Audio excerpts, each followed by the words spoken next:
La antigua Roma. ¿Qué fue la antigua Roma? La antigua Roma o Roma antigua fue tanto la ciudad de Roma como el estado que fundó en la antigüedad. La civilización romana de origen latino se formó en el siglo 8 a.C. a partir de la agrupación de varios pueblos de la Italia central. Roma se expandió más allá de la península itálica y, desde el siglo I hasta el siglo V, dominó el mundo mediterráneo y la Europa occidental mediante la conquista y la asimilación de las élites locales. Durante estos siglos, la civilización romana fue una monarquía, una república oligárquica y posteriormente un imperio autocrático. Su dominio dejó un importante legado lingüístico, jurídico, artístico, religioso y cultural que contribuyó profundamente a dar forma a la civilización occidental. Al principio del siglo 8 a.C. se elaboró un latín muy distinto al clásico conocido hoy en día como latín falisco. La estructura común entre la nobleza y los comerciantes. Luego llegó el griego, sobre todo los dialectos de Tarento y Crotona, que eran usados por los esclavos extranjeros, pero también por los militares para entenderse en la región de Lacio, en el centro de la península itálica. A lo largo de 12 siglos se extendió por las cuencas del mar Mediterráneo, el centro de Europa, Asia Menor y partes social de las y islas política de la antigua Roma. Respecto a la organización social, la sociedad romana era patriarcal. Solo los varones tenían el poder económico y político. Dentro de la estructura familiar, el pater familiae o padre de familia tenía poder absoluto sobre todos los miembros del grupo, desde los familiares directos hasta los siervos y los esclavos. La mujer ocupó un lugar destacado en la antigua Roma. En comparación con otras sociedades antiguas, matrona o prostituta, sacerdotista o emperatriz, era considerada inferior según las leyes y permanecía siempre como una menor, es decir, jurídicamente igual que los niños. Dependía de la autoridad de su padre y, si contrae matrimonio, de la de su esposo. La sociedad se encontraba dividida en los siguientes estamentos. Patricios era la clase más alta de la sociedad. Estaba formada por las familias antiguas. A partir del año 367 a.C. se incorporaron a este grupo con la categoría de nobles. Los plebeyos ricos tenían el poder político, religioso y económico. Plebeyos eran ciudadanos libres, campesinos, comerciantes y artesanos. Durante la República llegaron a integrar órganos políticos como la Asamblea de la Plebe a partir del año 2012 después de Cristo. Se otorgó a la ciudadanía romana a todos los hombres libres del imperio. Esclavos eran muy numerosos. Se ocupaban de los trabajos rurales, de la mano de obra en talleres artesanales y de actividades domésticas en las casas de las familias ricas. Su situación revolucionó a lo largo del tiempo, aunque jurídicamente no tenían categoría de persona. Sobre la organización política, en la primera etapa del desarrollo de Roma, su forma de gobierno fue una monarquía. En el año 509 a.C. se constituyó una república con división de poderes entre distintas instituciones. Por último, en el año 27 a.C., la coronación de Octavio como emperador dio inicio al imperio. A partir de la república, el poder del Estado se dividió en varios órganos. El Senado fue la máxima institución durante el periodo republicano. Las asambleas eran organismos de participación de los ciudadanos. Existían tres: la asamblea de las curias, la asamblea de las centurias y la asamblea de la plebe. La magistratura era el órgano de gobierno. Estaba encabezado por dos cónsules que duraban un año en el cargo. Durante el periodo imperial continuó existiendo el Senado, pero el poder efectivo se centró en la figura del emperador, que tenía el poder militar, político, legislativo de la cultura romana. La economía romana se basaba en la agricultura y el comercio.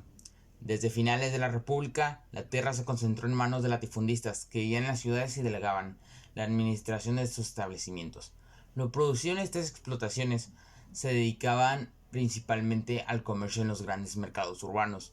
En las ciudades se concentraba la producción artesanal, desde pequeños talleres familiares hasta grandes instalaciones. Producían todo tipo de bienes que se destinaban al consumo interno y el comercio. La enorme extensión del imperio favoreció la producción de una gran variedad de bienes y se intercambiaban entre distintas regiones a través del comercio terrestre y marítimo. A lo largo de la historia, a medida que reciben influencias de los territorios que conquistaban, los romanos eran politistas, es decir, creían en más de un solo dios. Su religión originaria fue el arianismo, creían en espíritus que habitan en todas las cosas. Durante el periodo monárquico, sus dioses más importantes fueron Júpiter, el más importante, el panteón Quirino, dios del gobierno, Marte, dios de la guerra. Se les llamaba Triada Capitolina y se les veneraba en el monte Capitolino de la ciudad de Roma. A partir de la influencia griega, la religión romana incorporó a los dioses griegos, suponiendo a algunos de ellos sus divinidades anteriores. Durante el periodo imperial, los emperadores también fueron divinizados. El cristianismo fue otra de las religiones orientales que se difundieron en el imperio a partir de la conquista judía. En el año 380 después de Cristo, el cristianismo se convirtió en la religión oficial de Roma por decreto del emperador. Religiosas romanas fueron: principios de enero, Estrena; del 11 al 15 de enero, Hospitalia; 15 de febrero, Lupercales; 13 al 21 de febrero, Parentalia; 23 de febrero, Terminalia; 27 de febrero, Iquirria; 1 de marzo, Matronalia; 14 de marzo, hasta el siglo II a.C. la cocina romana se basa en alimentos básicos: el pulmentum o papilla de mijo, cebada o guisantes, el queso de leche de oveja, la carne de cordero hervida. El arte romano, el cual destaca en 4 campos: la arquitectura, la pintura, la filosofía y la escultura. En el campo de la arquitectura y la construcción de obras civiles fueron las áreas en las que más se destacaron los romanos. Se caracterizaron por el uso del arco de medio punto, la bóveda de cañón corrido y la cúpula, y por el desarrollo del hormigón armado como material de construcción. Entre las obras que han perdurado se encuentran el anfiteatro Fabio, el Panteón de Agripa, el Teatro de Marcelo y diversas construcciones, tanto en el Foro Romano como en otras ciudades de las provincias romanas. Se destaca también la inmensa cantidad de redes de caminos que recorrían todo el imperio y aún perduran en muchas regiones, así como los acueductos. En el campo de la escultura romana tuvo una gran influencia de la griega. Sus modelos se adaptaron al gusto y las necesidades romanas más prácticas y concretas. Específicamente romanos fueron los bustos que retrataban a distintos personajes de la sociedad y relieves conmemorativos. En el campo de la sociedad, la cultura romana también ha desarrollado grandes pensadores y textos con respecto a la filosofía occidental. Estos tienen su base en la filosofía griega, los fundamentos del pragmatismo y eclecticismo. En general, los romanos se caracterizaban por ser más prácticos que teóricos. En el campo de la pintura romana se conoce especialmente a partir de los restos de pinturas murales que se conservaron en las ciudades de Pompeya y Herculano. Desarrollaron también la técnica del mosaico. Mediante pequeñas piedras de colores se representaban en pisos y paredes escenas de Las distinto tipo. características de la civilización romana son las siguientes. Surgió en el siglo 8 a.C. a partir de una aldea de agricultores y de pastores latinos ubicada en la orilla del río Tíber. Sus principales influencias culturales fueron sus vecinos los estructos y los griegos, que habitaban en las colonias del sur de Italia. Se destacaron por su gran poderío militar, gracias al cual pudieron mantener los territorios conquistados durante varios siglos. Las regiones conquistadas se integraron al Imperio Romano como provincias. De ese modo se difundieron rasgos culturales, entre ellos la lengua latina, que fue la base mayor. Algunos personajes importantes de la antigua Roma fueron Augusto, Julio César, Pompeyo y Constantino. Augusto fue el hombre que cambió Roma, en su aspecto físico y en sus instituciones. Heredero de Julio César, fue el responsable de terminar su labor, a sabiendas de que los aristócratas no necesitaban un monarca y deseoso al mismo tiempo de solucionar los problemas por los que atravesaba la república. Augusto realizó un hábil programa de reformas con el que, aunque se presentaba a sí mismo como un restaurador de la tradición, en realidad destruía por completo el régimen republicano. Al asumir las potestas tribunicia y el imperium proconsular, el recién proclamado Augusto agrupaba en sus manos un poder absoluto. Aunque el Senado y las asambleas mantenían una ficción de independencia, todo el poder recaía en manos de Augusto, que adoptó para sí mismo el título de Princeps, el primero de los ciudadanos. Julio César fue uno de los generales más grandes que la humanidad ha conocido. César alcanzó su prestigio y su poder gracias a su habilidad como militar, pero también por su conocimiento de la política romana y sus entresijos. Desde muy joven se ganó el afecto de la plebe romana, que le brindó su apoyo durante toda su carrera. Fue, sin embargo, su consulado lo que le consagró como el gran estadista que era, gracias a las leyes que consiguió aprobar, incluso con la oposición de la aristocracia senatorial. El salto definitivo al poder lo consiguió César, después de conquistar toda la Galia para Roma. El prestigio del que gozaba entre los militares y sus evidentes deseos de poder llevaron al Senado a aliarse con Pompeyo para tratar de frenar las ambiciones de César. El enfrentamiento entre ambos provocó una cruenta guerra civil, de la cual César se alzó victorioso, nombrándose a sí mismo dictador y comenzando a acaparar todos los poderes en sus manos. Un grupo de senadores temerosos de que Julio César llegara a proclamarse rey de Roma le asesinaron en las idus del marzo del año 44 a.C. Julio César tenía una relación con Cleopatra. Cleopatra se hizo aliada de Julio César, quien lo ayudó a establecerse en el trono, lo invitó a hacer un viaje por el Nilo y cuando posteriormente dio luz a un hijo, llamó al bebé Cesarión. Constantino vivió una de las épocas más turbulentas del Bajo Imperio. un momento en el que toda Europa estaba sumida en las guerras civiles desencadenadas por los diversos aspirantes al trono. Constantino consiguió hacerse con el poder de Occidente gracias a la victoria contra Magencio en la batalla del puente Milibio. Fue precisamente en esta batalla cuando, según los cronistas cristianos, Constantino decidió convertirse al cristianismo y legalizar esta fe en todo el imperio. En el año 313, Constantino publicó en el Edicto de Milán un decreto que otorgaba libertad de culto a los cristianos y cambió el destino de Europa. Fue Constantino el que abrió las puertas al final del paganismo y el nacimiento de un imperio unificado bajo un mismo credo religioso. Se ganó desde muy joven el apodo de El Carnicero por su brutalidad y su falta de compasión en la batalla. Sus victorias contra los ejércitos de Sina y Sertorio le valieron el convertirse en uno de los hombres más poderosos de su tiempo, llegando a ser nombrado cónsul en el año 70 a.C., pese a no haber ejercido ninguno de los cargos menores necesariamente para alcanzar la tal distinción. Pompeyo alcanzó la cima de su gloria tras sus victorias contra los piratas y contra Mitridates del Ponto, llegando a conquistar grandes territorios de Asia para Roma. A su regreso de estas campañas, vio cómo su estrella declinaba en favor de la de César, con el que acabó enfrentándose en una cruenta guerra civil.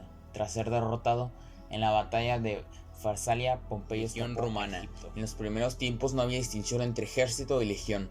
Roma disponía de una sola legión de hasta 3.000 infantes y 300 caballeros. Sin embargo, las guerras en aquella época eran escaramuzas limitadas que acababan con el invierno, y es dudoso que alguna vez se llegaran a reunir el ejército completo. Ni siquiera era un cuerpo permanente, se reclutaba y licenciaba según las necesidades. Los 300 caballeros formaban la caballería del ejército de la antigua Roma. Estaban bajo el mando de 3 tribunos de la caballería, y el jefe supremo de la caballería era el Magister Equitum. La aristocracia al principio y las clases ricas posteriormente ocupaban la primera línea como muestra de su liderazgo del pueblo, y también porque podían pagarse el mejor equipamiento, con el que sus unidades eran muy eficaces y bien armadas. Con el crecimiento de la población de Roma y las mayores necesidades militares, el número de legiones aumentó, primero a 2 y posteriormente a 4. El mando supremo de la caballería correspondía a un Magister Equitum, y el de la caballería de cada legión a los tribunos de la caballería. El mando supremo de los infantes correspondía inicialmente al rey y después a los cónsules o dictadores. El mando de los infantes de cada legión correspondía a los tribunos de la milicia. Los infantes fueron divididos en 5 clases según su armamento. Las 3 primeras eran las llamadas Astati y las otras 2 Velites. Unidades. En los primeros momentos del ejército era simplemente una agregación de unidades indiferenciadas, inspirada en la falange etrusca. Esta a su vez se creó por la influencia de las unidades de hoplitas de la Magna Grecia con las que había entrado en contacto. El tamaño de la legión pasó de unos 3.000 hombres a más de 4.000, pudiendo llegar hasta los 5.000. También hubo una mayor especialización de soldados, pero tácticamente no se produjeron cambios y se mantuvo la estructura básica de la falange. Como cada soldado debía pagarse el equipo. Este dependía de cuál de las 5 clases establecidas por Servicio Tulio pertenecía el hombre. La mejor armada era la primera clase. Escudo circular llamado scutum, muñequera de metal que contenía un cuchillo para atacar por sorpresa en mano a mano llamado munecum. Cuerpo, corceles de cuero, pectorales de bronce, grebas. Para la época de la monarquía etrusca y los primeros tiempos de la república, la armadura sería de tipo helénica. Linotórax de láminas de lino superpuestas ofrecía una buena protección a la par que ligereza y flexibilidad. Y lórica musculata de bronce y más raramente de hierro. Yelmo, varios modelos de este periodo, cónicos, etruscos, etrusco-corintos, caldicios y áticos, todos de bronce y de origen heleno. Armas: lanza de acometida, espada griega, chipos o copis, sandalias reforzadas por una suela de piel gruesa de unos 2 centímetros, también llamada caligae, de ahí el nombre del emperador Calígula. Las demás clases llevaban progresivamente menor equipamiento, de acuerdo con el poder adquisitivo. La segunda clase carecía de coraza y el escudo era oval. La tercera carecía además de griegas. La cuarta solo tenía jabalina y una espada posiblemente griega, o un cuchillo largo en su defecto, y la quinta eran honderos. Como las venaciones, los Nozzi. Asimismo, como en las monedas peleas de gladiadores, se calcula que en estos juegos murieron unas 200.000 personas. Asimismo, se celebran las Naumichie, espectaculares batallas navales que requerían inundar la arena. Es probablemente que fuera los primeros años antes de construirse los sótanos bajo la arena. El Coliseo poseía un avanzado sistema de canalización de agua que permitía llenar y vaciar rápidamente el piso inferior. En el año 80 después de Cristo, la inauguración del Coliseo del emperador Tito dio lugar a las fiestas más grandiosas de la historia de Roma. Después de la inauguración, el poeta Marcial recordaba que gentes de todos los confines del imperio, desde britanos, tracios y sarmatas, entre otros, habían acudido a la capital del imperio para contemplar las fieras más exóticas y a los más famosos gladiadores envueltos en exuberantes cacerías y emocionantes combates. A lo largo de 100 días que duraron los festejos, se derramó la sangre de más de 9.000 animales salvajes abatidos por cazadores profesionales, y se representaron truculentos combates terrestres en los que perdieron la vida cientos de personas, asimismo como una naumaquia, una batalla naval entre corintios y corfiotas, la única ocasión en la que el gran anfiteatro. Gladiadores romanos. Un gladiador era un combatiente armado que entretenía al público durante la República y el Imperio Romano en confrontaciones violentas contra otros gladiadores, animales salvajes y condenados a muerte. Algunos gladiadores eran voluntarios que arriesgaban sus vidas y su posición legal y social al presentarse en la arena. La mayoría eran menospreciados por ser esclavos, educados en duras condiciones, marginados socialmente y segregados incluso tras la muerte, independientemente de su origen. Los gladiadores ofrecían a los espectadores un modelo de la ética militar de Roma, y al combatir o morir con dignidad podían inspirar admiración y reconocimiento popular. Su origen es dudoso. Hay evidencias de que esta práctica en los ritos funerarios durante las guerras púnicas del siglo III a.C. y pronto se convirtió en un rasgo esencial de la política y de la vida social del mundo romano. Su popularidad llevó a que se utilizaran en ludi cada vez más lujosos y costosos. Los juegos de gladiadores se prolongaron durante casi 1000 años, alcanzando su apogeo entre el siglo I a.C. y el siglo II después de Cristo. Finalmente cayeron durante los primeros años del siglo V, tras la adopción del cristianismo como religión estatal del Imperio Romano en el año 380. Aunque el venatio continuaron hasta el Imperio Romano de Occidente. La caída del Imperio Romano de Occidente fue el periodo de declive del Imperio Romano de Occidente, en que perdió la autoridad de ejercer su dominio y su vasto territorio fue dividido en numerosas entidades políticas sucesoras. Tradicionalmente, de acuerdo con el criterio del historiador del siglo XVIII, Edward Gibbon, se vincula este hecho con el año 436 después de Cristo, coincidiendo con la deposición del último emperador romano de Occidente, Rómulo Augustulo, a manos de Oadraco, aunque fue el resultado de un largo proceso que tuvo otros muchos hitos significativos. Hay que destacar que las fuerzas que le habían permitido al Imperio Romano ejercer un control efectivo sobre Occidente, historiadores modernos mencionan factores que incluyen la efectividad y el tamaño del ejército, la salud y el tamaño de la población romana, la fuerza de la economía, la capacidad de la competencia de los emperadores, las luchas internas por el poder, los cambios religiosos del periodo y la eficiencia de la administración civil. El aumento de la presión de los bárbaros externos de la cultura romana contribuyó en gran medida al colapso.